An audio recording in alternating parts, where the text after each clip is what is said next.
Practice तो बहुत करते हैं बट क्या प्रॉब्लम आती है कि स्पीड नहीं आती, हम अच्छी परफॉर्मेंस नहीं दे पाते, हमारा कॉन्फिडेंस नहीं बढ़ता और बहुत सारी ऐसी प्रॉब्लम्स आती हैं जो हमें शॉर्ट हैंड में आगे बढ़ने से रोकती हैं। तो आज का जो वीडियो मैं आपके लिए बनाने वाली हूँ ये बेसिकली इन्हीं प्रॉब्लम से रिलेटेड है जो आपको शॉर्ट हैंड लिखते समय फेस होती है। मैं आपको कुछ सिंपल ट्रिक्स बताऊंगी, एकदम सिंपल, जिनको कि अगर आप प्रॉपर फॉलो करेंगे तो नो डाउट आप एक बहुत अच्छा रिस्पॉन्स, एक बहुत अच्छी ग्रिप अपनी शॉर्ट हैंड में मेंटेन कर सकते हैं। तो वीडियो को पूरा देखिएगा, स्किप तो बिल्कुल ही मत कीजिएगा ताकि हर चीज़ आप प्रॉपर समझ सकें। क्योंकि देखिए, चाहे कोई एडवांस हो या फिर कोई बिगिनर हो, उन सभी को ये प्रॉब्लम फेस करनी होती है, उन सभी को ये इश्यूज़ होते हैं क्योंकि शॉर्ट हैंड की ग्रिप नहीं बढ़ रही है या फिर उनकी स्पीड ठहर गई है, अच्छा परफॉर्मेंस नहीं दे पा रहे, अच्छी स्पीड मेंटेन नहीं कर पा रहे, कितनी ज़्यादा फ्रस्ट्रेशन हो जाती है एक टाइम पर। तो ऑनलाइन सीखिए या ऑफलाइन सीखिए, मेथड कोई भी रहे, जो मेन आपका टारगेट होता है वो होता है स्पीड। अब स्पीड का क्या होता है, कभी आती है कभी नहीं आती है। तो चलिए देखते हैं क्या रूल है आपकी स्पीड के लिए। तो देखिए, जैसा कि आप देख पा रहे होंगे यहाँ पर पहला रूल मैं आपको बता रही हूँ, बी रेगुलर। मतलब कंटिन्यूटी ज़रूरी है। आप 2 दिन सीख के 3 दिन सीख के शॉर्ट हैंड को बंद कर दें, that is not okay, completely not okay. अगर आपने शॉर्ट हैंड सीखना शुरू किया है, चाहे आप ऑफलाइन सीखें चाहे आप ऑनलाइन सीखें, at any method, any way of your short hand teaching, आपको रेगुलर रहना ज़रूरी है। दूसरी चीज़, अब देखिए, अगर आप रेगुलर नहीं रहेंगे अपनी ग्रिपिंग में, आप कभी उसको करेंगे कभी उसको नहीं करेंगे, तो नॉर्मल सी बात है आपका इंटरेस्ट मेंटेन नहीं होगा। अगर आपका इंटरेस्ट मेंटेन नहीं होगा तो आपका वर्किंग कंसेप्ट भी अच्छे से डिफाइन नहीं हो पाएगा।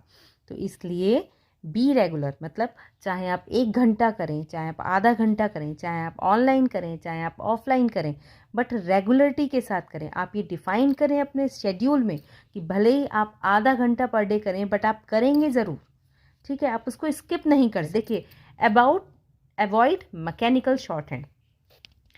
अब मैकेनिकल शॉर्ट हैंड क्या होती है, ये तो थोड़ा सा टिपिकल वर्ड हो गया ना कि मैकेनिकल शॉर्ट हैंड। देखिए, मैकेनिकल शॉर्ट हैंड क्या होती है, हम शॉर्ट हैंड में भी शॉर्ट हैंड बनाने लग जाते हैं। आपने देखा है ना, मतलब शॉर्ट हैंड लिख रहे हैं उसको भी इतना शॉर्ट कर दिया है, तब तो बड़ा अच्छा लग रहा है, अरे देखो कितनी छोटी आउटलाइन बन गई है, इतना छोटी आउटलाइन मैं कितने आराम से पढ़ ले रहा हूँ। लेकिन वो जो इतनी शॉर्ट आउटलाइन आप ड्रॉ कर रहे हो ना, आप उस आउटलाइन को पढ़ नहीं पाएंगे, ठीक है। हम जब शॉर्ट हैंड लिखते हैं ना तो क्या करते हैं, साउंड हटा देते हैं, आउटलाइन डिस्टर्ब कर देते हैं उस समय पे, या छोटी से छोटी आउटलाइन बना देते हैं। अब कोई ऐसा वर्ड आप बना रहे हैं जो कि रेयर सुना है, कम प्रैक्टिस में लिया है, अब आप उसको छोटा कर दोगे तो क्या फ़ायदा आएगा आपका, आप पढ़ ही नहीं पाएंगे। भाई, प्रैक्टिस होनी चाहिए एग्ज़ाम के लिए, ना कि किसी को दिखाने के लिए। दिखाने के लिए तो जब जॉब में आपका पेस ले पाएगी ना, वो दिखाइएगा शान से, ठीक है। तो उस समय के लिए आपको बेटर होगा कि आप जो आउटलाइन बनाए वो बहुत ज़्यादा मैकेनिकल, मतलब टिपिकल मत बनाइए। ऐसी आउटलाइन बनाइए जो आप इजीली लिख पढ़ और समझ सकें और आपके लिए इजी हो। तो वर्ड्स रखिए इजी, और साउंड हटाना और इन सब चीज़ों के चक्कर में मत पड़िए।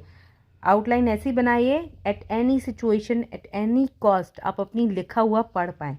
क्योंकि जब आप अपना लिखा हुआ पढ़ पाएंगे ना, तभी आप सक्सेसफुल हो पाएंगे। और हाँ, लिख के छोड़िए मत, आप एहसान नहीं कर रहे हैं अपने ऊपर।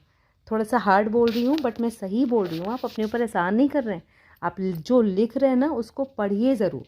जब पढ़ेंगे तभी पता चलेगा कि जो आउटलाइन बनाई है वो आप हर सिचुएशन में पढ़ भी पा रहे हैं या नहीं पढ़ पा रहे हैं। चलिए, अब बात कर लिखने और पढ़ने की आदत डालिए। मतलब एक आउटलाइन लिख ली, सपोज़ कीजिए आप एक डिक्टेशन लिख रहे हैं, उस डिक्टेशन में जो आउटलाइन आ रही हैं, कुछ आउटलाइन ऐसी होती हैं जो आप बहुत ईजिली बना लेते हैं, कुछ आउटलाइंस ऐसी होती हैं जो कि आप इजीली नहीं बना पाते हैं। अब जो आउटलाइन इजीली नहीं बन पा रही हैं, अगर आप उनकी प्रैक्टिस नहीं करेंगे, ठीक है, आपने एक बार लिखा और छोड़ दिया, अरे भैया ये आउटलाइन तो मेरे बस की नहीं है, मुझसे नहीं बन रही, तो आपको क्या लगता है कि आप उस आउटलाइन को दोबारा बना पाएंगे? जैसे कि मैं कोई शब्द बनाती हूँ, उस शब्द में डिक्टेशन के समय पे मेरा हाथ अटक जाता है, मैं उसे प्रॉपर नहीं बना पाती हूँ। तो अब अगर मैं प्रैक्टिस करूँ तो क्या मैं उसे बना पाऊँगी? हाँ, मैं उसे बना लूँगी। क्यों बनाऊँगी? क्योंकि मैंने उसकी प्रैक्टिस की होगी। बट अगर मैं उस आउटलाइन की प्रैक्टिस ही ना करूँ, जैसे कि मुझे लिखना है लोकतंत्र, लोकतंत्र शब्द को अगर मैं नहीं बना पाई और मैं उस शब्द की प्रैक्टिस भी नहीं करूं, तो वो शब्द हर बार मेरे लिए एक प्रॉब्लम क्रिएट करेगा और मैं उसको सही से नहीं बना पाऊंगी। तो जिन आउटलाइंस पे आपको शॉर्ट हैंड की प्रैक्टिस करते समय आपका हाथ अटकता है, कोशिश कीजिए उन आउटलाइन को बार बार लिखिए ताकि वो आपके हैंड मूवमेंट पे आ जाए और आप उनको आसानी से बना पाएँ। ये बहुत ज़रूरी हो जाता है आपकी शॉर्ट हैंड के लिए कि आप जो भी लिखें फ़्लो में लिखें। अगर फ़्लो अटका तो बोलने वाला कभी नहीं रुकता। आप सोचें कि बोलने वाला आपके हाथ के अकॉर्डिंग बोलेगा, हो ही नहीं सकता।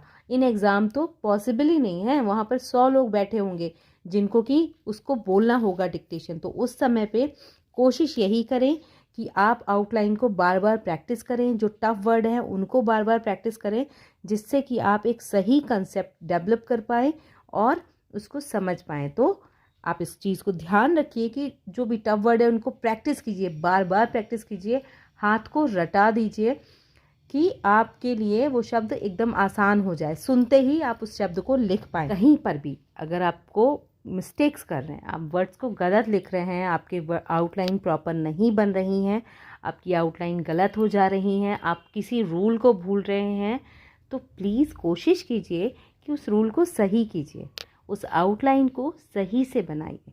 अगर वो आउटलाइन सही नहीं बनी होगी तो वो चीज़ आपको मेन एग्ज़ाम में बहुत बड़ी वाली प्रॉब्लम देने वाली है, क्योंकि आप समझिए एग्ज़ाम में कहाँ से क्या डिक्टेशन आती है आप उसको एग्ज़ामिन नहीं कर सकते। ठीक है, तो जब आप वहाँ पर एग्ज़ामिन नहीं कर पाएंगे और अपनी गलतियों को भी नहीं सुधारेंगे तो किस तरह से आप अपनी स्पीड को मेंटेन कर पाएंगे? नॉर्मल सी बात है, वो चीज़ आपके लिए बहुत टफ हो जाएगी, आप मेंटेन नहीं कर पाएंगे। तो कोशिश कीजिए कि जो भी गलतियाँ करते हैं उनको इम्प्रूव कीजिए, गलतियों को सुधारिए, जिससे आपकी स्पीड सही बने और आप एक अच्छी शॉर्ट हैंड लिख पाएँ। मेरी बात पर ध्यान दीजिए, मैं आपको क्या कह रही हूँ कि आप एक अच्छी शॉर्ट हैंड लिख पाएँ और वो तभी लिख पाएंगे जब आप अपनी गलतियों से सीखेंगे। अब गलतियों को हवा हवाई कर देंगे तो सीधी सी बात है ना कि वो कभी करेक्शन नहीं होगा, वो मिस्टेक ही बनी रहेंगी और वो कहाँ आपको प्रॉब्लम करेंगी जाके? आपके मेन एग्ज़ाम में। और हमें कहाँ परफॉर्मेंस दिखानी है? अपने मेन एग्ज़ाम में। तो इसलिए मिस्टेक्स के लिए को सुधारिए और अपने लिए ऑनेस्ट रहिए। अगर आप खुद के लिए ऑनेस्ट है ना तो फिर कोई आपको पीछे नहीं कर सकता। आपको पता है कि आप कहाँ सही हैं और कहाँ गलत हैं। तो हमेशा ऑनेस्टी निभाइए खुद से।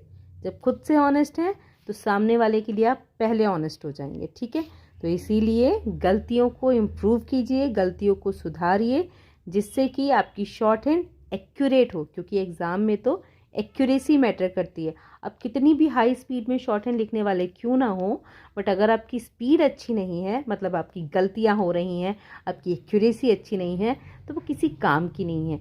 क्यों? क्योंकि वहाँ पर परसेंटेज ऑफ एक्यूरेसी मैटर करती है। तो इसीलिए देखिए, अगर आप किसी भी एग्ज़ाम की प्रिपरेशन करते हैं, ठीक है, तो आप फोकस्ड होने चाहिए। आपका माइंड जितना ज़्यादा डाइवर्ट होगा, ठीक है, आप उतने ही ज़्यादा अपने टारगेट से दूर जाएंगे।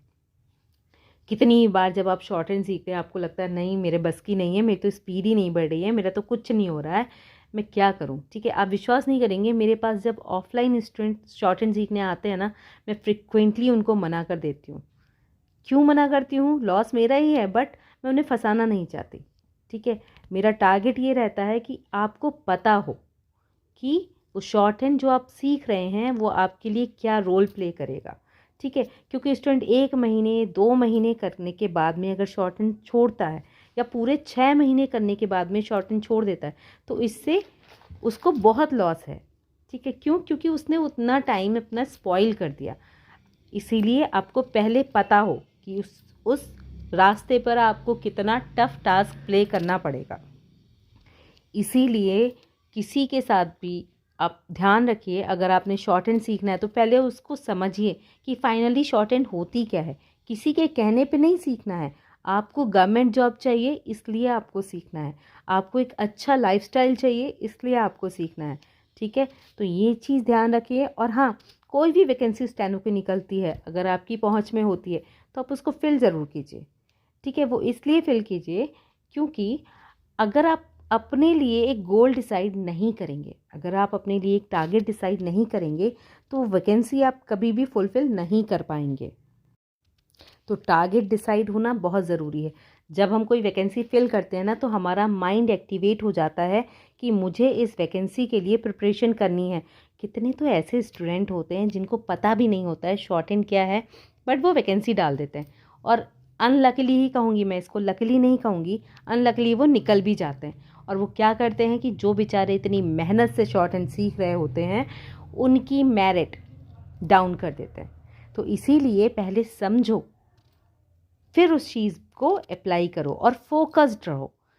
कोई कुछ भी कहे, आप कितना भी अंदर से खुद को डिमोटिवेट समझो, बट मोटिवेशन खुद से ही डेवलप करो, जिससे कि आपका सेल्फ कॉन्फिडेंस इम्प्रूव हो। और जब आप खुद से कॉन्फिडेंट होंगे ना, तो वो आपकी शॉर्ट हैंड में भी झलकेगा और आपकी पर्सनैलिटी में भी झलकेगा। नॉर्मल सी बात है, जब बंदा कॉन्फिडेंट होता है तो वो बहुत कुछ खुद से कर सकता है।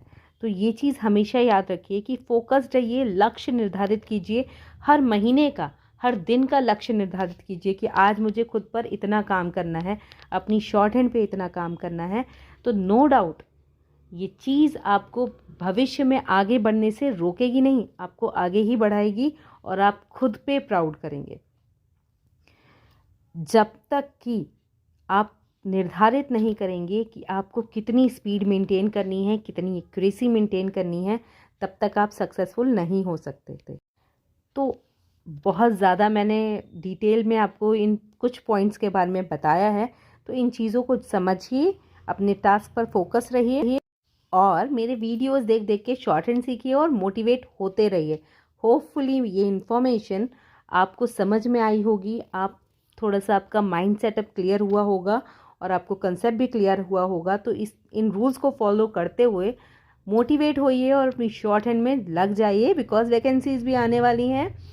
एसएससी भी वैकेंसी निकालने वाला है, जैसा कि नोटिफिकेशन आए हुए हैं। तो फोकस्ड हो जाइए, अपनी अभी से तैयारी शुरू कीजिए एक अच्छी गवर्नमेंट रेपुटेटेड जॉब के लिए। तो होपफुली ये इन्फॉर्मेशन आपके लिए हेल्पफुल रही होगी। अगर ये इन्फॉर्मेशन आपके लिए हेल्पफुल रहती है तो चैनल को लाइक, शेयर एंड सब्सक्राइब करना तो बिल्कुल भूलिएगा मत। और इसी तरह के मोर वीडियोज़ के लिए चैनल के नोटिफिकेशन बेल पर क्लिक कर दीजिए।